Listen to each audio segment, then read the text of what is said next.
Hello అందరికీ! ఈ machine ఎక్కడైనా చూసారా? చూస్తే ఎక్కడ చూసారా? కామెంట్ సెక్షన్‌లో కామెంట్ చేసేయండి. అయితే ఈ మిషన్ వచ్చేసి కారం ఆడడానికి యూజ్ చేస్తారనమాట. ఇది నేను మహారాష్ట్రలో వీడియో అనేది తీశాను. సో, చూస్తున్నారు కదా! ఫస్ట్ అయితే మిరపకాయలు వేసి ఇలాగా దంచుతున్నారు. ఇది పాత పద్ధతి. వీటిని రోకళ్ళంటారు. చాలామందికి తెలిసే ఉంటది. రోకళ్ళు డైరెక్ట్‌గా మిషన్‌కి కనెక్ట్ చేశారు. అంటే మిషన్‌కి సెట్ చేసేసారనమాట.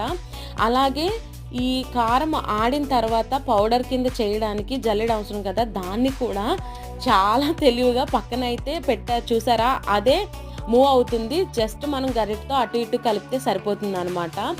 నా చిన్నప్పుడైతే నానమ్మ వాళ్ళు సమ్మర్ వచ్చిందంటే ఇలా 1 ఇయర్ కావాల్సిన కారం అంతా కూడా రోకలతో దంచించి స్టోర్ చేయించేవాళ్ళన్నమాట. మీకెవరికైనా ఇలా కారం దంచడం తెలిసుంటే నా కామెంట్ సెక్షన్‌లో కామెంట్ చేయండి. అలాగే ఛానల్ సబ్స్క్రైబ్ చేసుకోండి. Thank you.